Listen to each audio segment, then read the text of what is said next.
We're going to now change gears a little bit and address the effectiveness of diversity, equity, inclusion, DEI, in driving organizational change.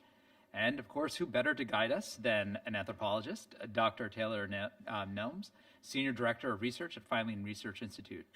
Filene is an independent nonprofit think tank focused on consumer and cooperative finance. At Filene, Taylor oversees a portfolio of original and applied research. He specifically leads the organization's market insights, custom research, and advisory services business. An anthropologist and ethnographer of money, technology, and institutions in everyday economic and political life, Taylor is a keen observer of the human condition. We're thrilled to have him at our summit, and he'll shed light on Filene's recently released DEI industry survey. So get ready to get engaged in a collective practice groups called bundles and how they can create impact across your organization and also affect your credit union's overall performance. What the impact on internal operations and improved services or messaging members, we'll soon find out. Helping facilitate this session is Victor Coro, CEO of Coopera, a consulting firm based in Des Moines, Iowa, that helps credit unions formulate strategies to serve a Hispanic market. And Victor champions relevancy in a demographically dynamic environment with over 25 years of experience working in the global financial industry. He joins us right here in New York. Pleasure to have him back and to see him. I don't know if you've been, last time you were with the person with us? Always virtual. Okay, so first time meeting you in person, though I feel like we've spoken so many times. He joins us right here in New York. Welcome back to the summit, Victor. I'll turn it over to you. Well, thank you. Thank you, Tom. It's great to be back. And as you mentioned, we're excited to be among the first to hear the results of the second annual DEI Practices and Policy survey. This includes insights into employee experience and engagement in a quickly shifting market for talent. Credit unions have long committed to advancing financial inclusion for diverse communities. And in recent years, financial cooperatives have doubled down on this commitment through internal diversity, equity, and inclusion strategies. Taylor, good to see you, my friend. And Taylor is back in Madison, Wisconsin, where I reside myself. Please tell us more about the presence, reach, and value-creating effects of DEI practices and policies impacting our industry. Over to you in Madison, Wisconsin, Taylor. Victor, thank you very much. I hope everyone can hear me in New York City. Victor, you can give me a thumbs up or tell me if there's any issues in the chat. Awesome. Thank you to UNFCU and OAS, FCU, and everyone involved in the United in Sustainability Summit. I'm very excited to be able to share with you some of the work that we have been conducting here at the Filene Research Institute on behalf of credit unions and the credit union system overall. I'm going to try to be brief, mainly because I want to have the opportunity to engage with all of you online and in person in New York City. And it's always a great opportunity when Victor and I have the stage to share with you some of our internal conversations that we have on an ongoing basis about how credit unions can best support their organizations as well as their members and their teams. So we'll go ahead and get started if we can go to the next slide. As we've already mentioned, I plan to share with you today some of the early results from a 2-year survey process. It's involved 3 different surveys over 2 years to better understand credit unions' commitments to diversity, equity, and inclusion at the organizational level, and the effects of DEI strategy and its implementation on organizational performance. And then this year, we've added a second element to try to better understand employee experience. So I'm going to talk a little bit about commitment. I'm going to talk a little bit about implementation. I'm going to talk about how we measure success and how we've been trying to measure success systemically at Filene. And then I'm going to talk a little bit, very briefly, about the importance of a systemic approach as Victor and I transition into conversation. So if we can go on to the next slide. As we all know, credit unions, especially since the killing of George Floyd in 2020, but historically, well before that as well, credit unions have sought to center financial inclusion as a part of their value proposition and business model. Since 2020 and the killing of George Floyd, we've seen them embrace the internal policies and practices around DEI, diversity, equity, and inclusion, as a way to further that external mission around financial inclusion, in particular trying to center the many different aspects of diversity, especially as it appears here in the United States. I know there's many folks internationally with us. This is absolutely a U.S. Inflected and sometimes centered movement, but with real implications globally. You can see here on the screen some of the diversity, equity, and inclusion statements that have been shared with Filene, and you can see some of the ways that credit unions are committing to diversity, equity, and inclusion at the organizational level. At the same time, and if we can go to the next slide, we can see how the credit union system in the United States has begun to center DEI at the systemic level. These are some of the organizations behind what's called the CU DEI Collective, and I'm very honored and proud to serve on the governing board for that organization. And Victor is, in fact, the co-founder and chair of the CU DEI Collective, which was created by system-level organizations and has the participation of many dozens, and if not hundreds, of credit unions to align credit unions around DEI solutions, policies, and practices that work, that have evidence behind their effectiveness. Why have credit unions committed to DEI at the organizational level and increasingly at the systemic level? On the next slide, we can see the ways that credit unions expect their own DEI policies and practices to impact their organizations. Many credit unions have sought out a business purpose for their DEI policies and practices to drive market growth through membership expansion, deepening of engagement with their memberships and potential memberships.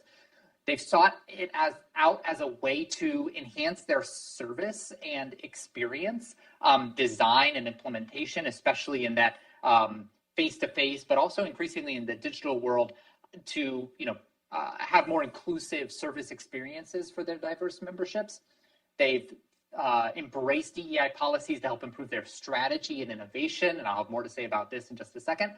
And then, of course, the primary purpose for many DEI policies and practices are about creating opportunity for staff, especially across the organization, from leadership all the way down. But as you can see here, DEI is more than an HR problem. And I think that there is a real challenge that many organizations face, and Victor and I can talk a little bit more about this, in siloing DEI policies and practices on the talent side. What we have seen, and I'll show in just a second, is that organizations that are successful on their DEI journeys really embrace the spectrum of opportunities that DEI has to change their business model and organization. At the same time, if we can go to the next slide, we know that diversity by itself is not enough. While many organizations have started their DEI journeys by trying to understand the ways that their organizations can better reflect the diversity of their communities from a representational perspective, we also know, based on lots of recent research over the past couple of years, that simply enhancing your representation from a numbers perspective isn't enough to take advantage of the benefits of diversity, and especially the benefits of diversity, equity, and inclusion at the organizational level. And it certainly isn't enough to see the kinds of systemic outcomes and transformations that we're looking for, again, in the credit union system. So if we can go to the next slide. What Filene has been attempting to do in partnership with organizations like Coopera and the CU DEI Collective, and many of those involved in the founding of the collective, is to support credit unions as well as their system partners in not only formulating DEI strategy, but implementing that strategy in an effective way. One of the things that we've done is try to better understand and help credit unions better understand what exactly they're looking for in a DEI strategy. There's lots of different levels of change that matter on an organizational DEI journey. That includes, of course, personal change, enhancing individuals' own ability to interact effectively with others. It includes operational changes, both internal work processes as well as external innovations. And of course, there's organizational change, by which I mean really kind of holistic transformation of an enterprise that includes everything from brand to back office efficiencies. And as I mentioned before, we could add a fourth kind of trajectory here, which is all about systemic change. How do we get organizations to work together to crowd in around solutions that matter? Let's go to the next slide. Filene has been attempting to understand the current state of DEI policies and practices in US-based credit unions, as well as the system overall, including system partners, and to understand their impacts on organizational performance and employee experience. So over the past 2 years, as I said, we've run 3 different surveys. We've run 2 versions, one last year, one this year, trying to understand credit union DEI policies and practices, baselining and benchmarking the adoption of those policies and practices and their effects on performance. And then this year, we've added, for a select group of credit unions, a survey of employees, credit union employees themselves, to understand their own experiences and the impacts of DEI policies on their engagement. Let's go to the next slide. I'm not going to share, I'm going to go very quickly here. I'm happy to go back to anything, answer any questions that you have. I just want to share with you some of the preliminary results. We're still in the process of analyzing a lot of this data and doing a bunch of correlational and statistical work to better understand exactly what those links are between policies and practices and the various outcomes at the organizational and employee level. But one of the big things that we found when it comes to DEI policies and practices is that individual policies and practices by themselves are not particularly effective in enhancing organizational performance.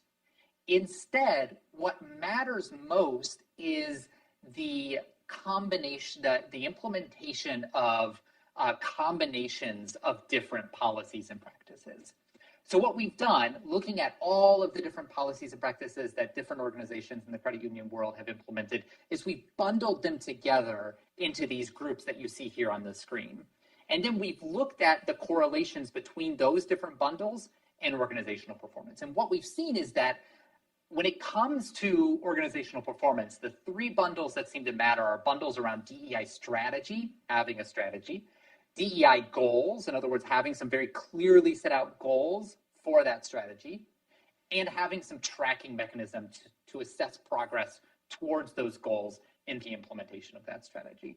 So if we go to the next slide, you'll see part of what we're talking about when we look at the kind of diverse world of DEI policies and practices. There's a lot out there. But again, in the next slide, we'll see when it comes to understanding organizational performance, those organizations that have very few, if we can go to the next slide, please, the very few strategic practices or tracking practices or goals practices implemented versus those that have goals and tracking as well as goals, tracking, and strategy altogether, have much lower ROA and much lower net income than those that have a more strategic and holistic approach to DEI policies and practice. So you can see these 3 different clusters here, those without goals, tracking, or strategic practices, those with just goals and tracking practices, and those with all 3, the strategic practices as well as goals and tracking. So we've got a really clear differentiation here in terms of just the business model itself, right? ROA and net income. When it comes to employee experience, if we can go to the next slide, the picture gets even more interesting. So we surveyed a bunch of credit union employees across several different organizations to better understand the impacts of DEI policies and practices on their own experiences and their own engagement. We've looked at a whole range of things, including work engagement, personal perceptions of innovation, climate of innovation, knowledge transfer and information distribution, perceptions of organizational resilience, inclusivity, inclusive environments, and inclusive leadership. here, what we found is, if we go to the next slide, and I'm just giving you a sense here because we're still working out some of the specific numbers and the best way to kind of present that. But I can tell you that there's some very clear effects between particular DEI policies and practices in those three bundles that I mentioned: strategy, goals, and tracking, with things like increased work engagement, increased engagement in the work itself as an individual credit union employee, feelings of your ability to innovate as an employee, a sense of what in the research we call status conflict, so conflict around your status as an employee, whether that's your level in the organization or your work function. We can see that having some of those DEI strategic practices, like having a DEI value statement or putting DEI in your strategic plan, those can actually reduce status conflict, perceptions of status conflict inside the organization. Leadership training is a big one. We see that as an impact on work engagement and personal innovation, as well as perceptions of inclusive culture. If we go to the next slide, we can see that, again, some of these DEI policies and practices have very clear effects on perceptions of the climate of innovation, on the ability to share knowledge among individual employees and among work groups, as well as perceptions of inclusive leadership among employees. So we're just starting to unpack this, and we presented these results for the very first time last month at Filene's annual conference, and so we're presenting them here again. Again, just the beginnings of our analysis, but some really clear evidence that taking that kind of holistic approach to implementing DEI strategy beyond simply committing to it, but actually implementing it in your strategy and the goals that you lay out for your organization and the tracking mechanisms that you put in place to measure your progress against those goals. All of that matters, both in terms of your bottom line as an organization and in terms of impacts on employee experience itself. Now, let me go to the next slide and just note, as we transition into the conversation between Victor and myself, and hopefully with many of you online and in the room, commitment really does matter. We want to get beyond just commitment into implementation. But what matters in terms of commitment is commitment at that system level. If we want to see systemic transformation, we want to see organizations committing together around solutions that matter. So, again, the CU DEI Collective is just one channel. United in Sustainability is another critical network for credit unions to come together to align themselves around solutions, around policies and practices, around approaches that work for their organizations, for their employees, and ultimately for the communities that they serve.